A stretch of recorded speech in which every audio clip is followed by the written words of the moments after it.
Hello बच्चों, good morning. आज मैं 12th का टॉपिक स्टार्ट करने जा रहा हूँ जिसका नाम है इलेक्ट्रोमैग्नेटिज्म। इलेक्ट्रोमैग्नेटिज्म जो है वो दो पार्ट का है।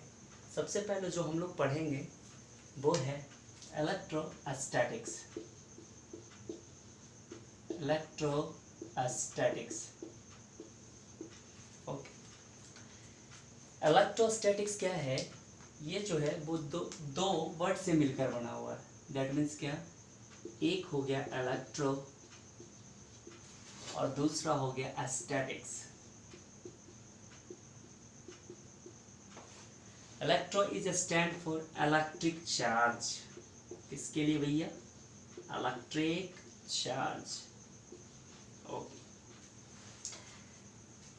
स्टैटिक्स, चार्ज तो होगा लेकिन स्टैटिक का मतलब हो गया ये किस में रहेगा? रेस्ट में। दैट मीन्स ये जो बदमाश होगा उसका वेलोसिटी हमेशा इक्वल टू क्या होगा भाई? जीरो।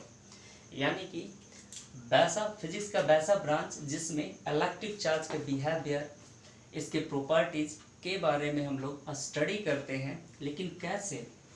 साथ ही साथ इलेक्ट्रोस्टैटिक्स में चार्ज जो होता है वो रेस्ट कंडीशन में रहता है। मतलब क्या? वेलोसिटी उसका क्या होगा? जीरो होगा। मैं छोटा सा एक पॉइंट आप लोगों को क्लियर कर देना चाहता हूँ कि इलेक्ट्रोस्टैटिक्स में चार्ज जीरो होता है, और जब मैग्नेटिज्म पढ़ेंगे तो इलेक्ट्रोस्टैटिक्स में चार्ज का वेलोसिटी जीरो होता है, और जब मैग्नेटिज्म पढ़ेंगे तो उसमें चार्ज का वेलोसिटी होगा। और आपको एक छोटा सा पॉइंट मैं बता रहा हूँ कि इलेक्ट्रोस्टैटिक्स में चार्ज मूव नहीं करता है, यानी इसका वेलोसिटी जीरो होता है, और चार्ज मूव नहीं करेगा तो सिर्फ और सिर्फ ये इलेक्ट्रिक फील्ड जनरेट करेगा। क्या जनरेट करेगा? माय पॉइंट इज दैट, क्या इलेक्ट्रिक फील्ड जनरेट करेगा। ओके। और जब मैग्नेटिज्म बात करेंगे तो उसमें जब चार्ज मूविंग पोजीशन में होगा, यानी कुछ ना कुछ वेलोसिटी होगा, तो वो इलेक्ट्रिक फील्ड और साथ ही साथ मैग्नेटिक फील्ड भी प्रोसेस करेगा। Magnetic field. क्या ये बातें समझ में आई? क्या है इलेक्ट्रोस्टैटिक्स? इलेक्ट्रोस्टैटिक्स जो है फिजिक्स का वैसा ब्रांच है जिसमें हम लोग इलेक्ट्रिक चार्ज के बिहेवियर के बारे में पढ़ेंगे, और साथ ही साथ चार्ज जो होगा वो किस में होगा? रेस्ट में होगा।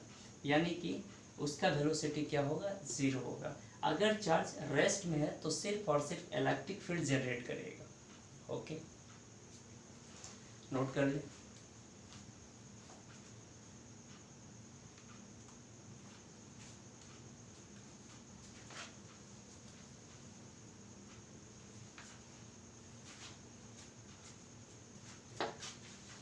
घर में रहो, सुरक्षित रहो, कोरोना को भगाओ।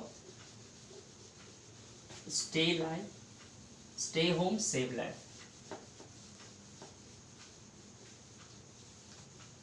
ओके।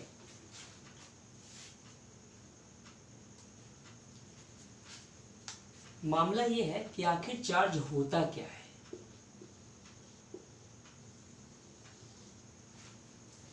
ये इलेक्ट्रिक चार्ज जो है ये बेसिक कह ले या इंट्रेंसिक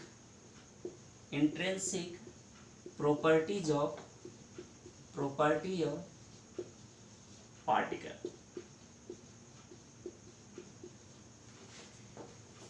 इलेक्ट्रिक चार्ज पार्टिकल का इंट्रेंसिक प्रॉपर्टीज होता है जो इलेक्ट्रिक फील्ड एक्सपीरियंस करता है।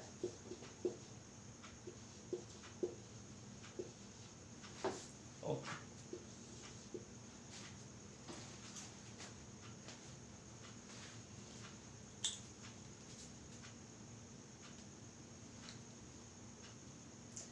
इलेक्ट्रिक चार्ज क्या है? किसी भी पार्टिकल का इंट्रिंसिक प्रॉपर्टी होता है। दैट मीन्स क्या? उसका आंतरिक गुण होता है। चार्ज को तो वैसे हम लोग देख नहीं पाए, ना देख सकते हैं, लेकिन फील किया जा सकता है। सपोज मान लिया जाए अचानक से कभी क्या होता है कि जैसे डोर जो है जब दरवाजे को अचानक से खींचते हैं तो अजब ढंग का स्पार्क महसूस होता है, लगता है जैसे बिजली का झटका लग गया। बस भाई बिजली का झटका नहीं लगता है, वो एक्चुअली क्या होता है, इलेक्ट्रिक चार्ज होता है। ओके, सपोज टीवी टेलीविज़न के पीछे जो पिक्चर ट्यूब होता है उसके पास जब हाथ को लेके जाते हैं तो हल्का स्पार्क करता है, दैट मीन्स वहाँ भी चार्ज डेवलप हो रहा है। ओके, लाइटनिंग जैसे बिजली का कड़कना, जब बिजली कड़कता है तो वो इलेक्ट्रिक चार्ज पास करता है। ओके, क्या बात समझ में आ गई?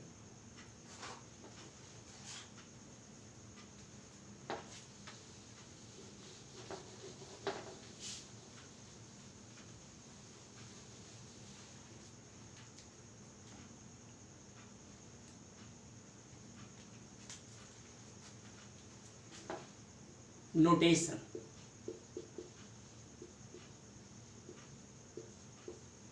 आखिर चार्ज का नोटेशन क्या होता है? Charge is denoted by, charge is denoted by Q, small Q या कैपिटल क्यू से भी आप डिनोट कर सकते हैं। Okay,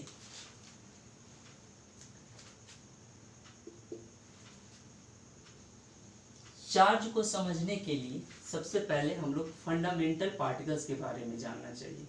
fundamental particle,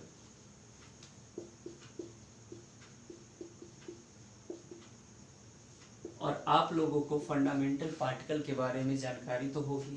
fundamental particle कौन कौन से हैं? सबसे पहला इलेक्ट्रॉन भैया है, लो जी। दूसरा कौन है जी? प्रोटॉन भाई है।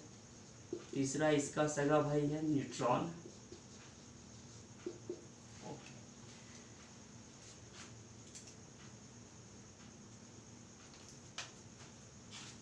चार्ज का एसआई यूनिट कूलम होता है और सीजीएस यूनिट स्टेट कूलम होता है।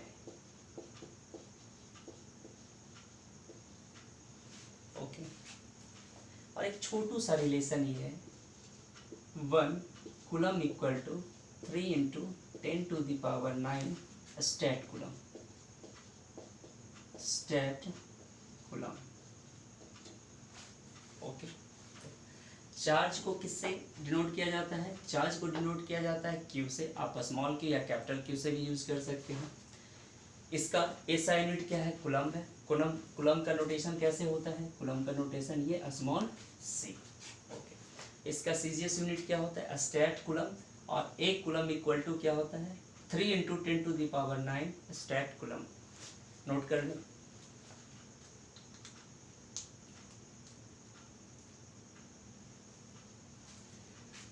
नोट करने से बेटर स्क्रीनशॉट आप ले लो, जल्दी समझ में आ जाएगा। ओके, अब बात करना है किसका? फंडामेंटल पार्टिकल का। फंडामेंटल पार्टिकल की बात करते हैं तो फंडामेंटल पार्टिकल में इलेक्ट्रॉन, प्रोटॉन और क्या आ जाते हैं? न्यूट्रॉन आ जाते हैं। इलेक्ट्रॉन पर जो चार्ज होता है, इलेक्ट्रॉन पर निगेटिव चार्ज होता है। प्रोटॉन पर जो चार्ज होता है वो प्लस होता है, और न्यूट्रॉन जो रहता है वो न्यूट्रल रहता है। ओके, इसका अमाउंट कितना होता है? चार्ज का वैल्यू कितना होता है? तो इसका 1.6 इंटू 10⁻⁹ और क्या? कूलम। ओके, प्रोटॉन का जो चार्ज होता है प्लस में होता है, 1.6 इंटू 10⁻⁻19 और क्या होता है? कूलम। न्यूट्रॉन पर जो चार्ज होता है वो क्या होता है? न्यूट्रल होता है। ओके, देख लें इलेक्ट्रॉन का चार्ज कितना होगा भाई? -1.6 इंटू 10⁻⁻19 कूलम। प्रोटॉन का charge plus 1.6 into 10⁻⁻19 coulomb. Neutron पर क्या? न्यूट्रल होता है ये, नो चार्ज। आप इसको लिख सकते हैं नो चार्ज। ओके बच्चों, मन से पढ़ो और जहाँ से भी ज्ञान मिल रहा है उस ज्ञान को आप बटोर लो, क्योंकि समय दोबारा आता नहीं है। ओके, नोट कर लें से।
टॉपिक पढ़ेंगे conservation of charge. Conservation of charge, conservation of charge.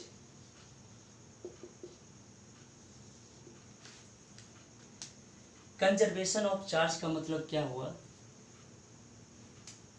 इसका डिफिनेशन कहता है charges can neither be created, charges can neither be created, neither be created nor be destroyed. But it transfer only one body to other body.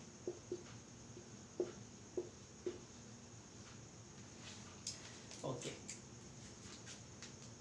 Charges can be neither created nor be destroyed, but it transfer only one body to other body. Transfer from one body to other body. Okay. मतलब क्या? जैसे charge जो है, जैसे ये body है, ये body, ऐसा थोड़ी है कि ये बॉडी है इस पर चार्ज नहीं होगा, ये बॉडी है इस पर चार्ज नहीं होगा, चार्ज पहले से मौजूद है। अब मान लिया जाए दोनों ए और बी दो बॉडी है, सपोज मान लिया जाए इस पर 3 इलेक्ट्रॉन है, इस पर मान लिया जाए 5 इलेक्ट्रॉन है, सपोज मान लो, बहुत कुछ मान लेते हो।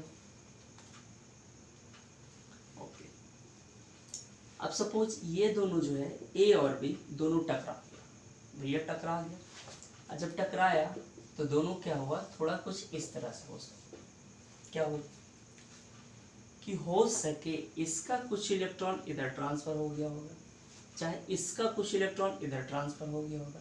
मे भी क्या, जैसे ये 3 और 5, तो मे भी है ये 2 इलेक्ट्रॉन हो जाएगा और ये कितना इलेक्ट्रॉन हो जाएगा, इस पर 6 इलेक्ट्रॉन। समझ में आ रही बात है? अब क्या है, इधर शुरुआत में कितना इलेक्ट्रॉन था, टोटल इलेक्ट्रॉन 3 और +5 यानी 8 इलेक्ट्रॉन। ओके, इधर भी देख लो 2 इलेक्ट्रॉन और 6 इलेक्ट्रॉन यानी कि 2 + 6, इधर भी टोटल इलेक्ट्रॉन कितना हो गया, 8 इलेक्ट्रॉन। अब इलेक्ट्रॉन है, इसका चार्ज होगा, माइनस का आएगा 10 के पावर -19 कूलम, गुणा कर लो इसको,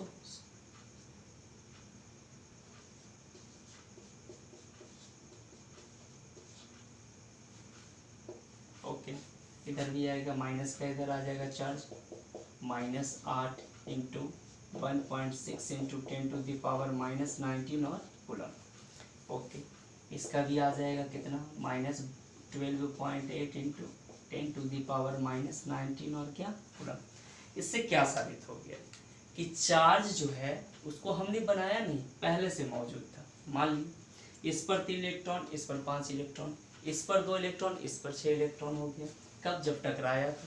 ऐसा भी हो सकता है, हो सके ये बी है, ये ए है, इस पर 4 इलेक्ट्रॉन आ जाएगा, इस पर 4 इलेक्ट्रॉन आ जाएगा, तब भी टोटल कितने इलेक्ट्रॉन होंगे, 8 इलेक्ट्रॉन।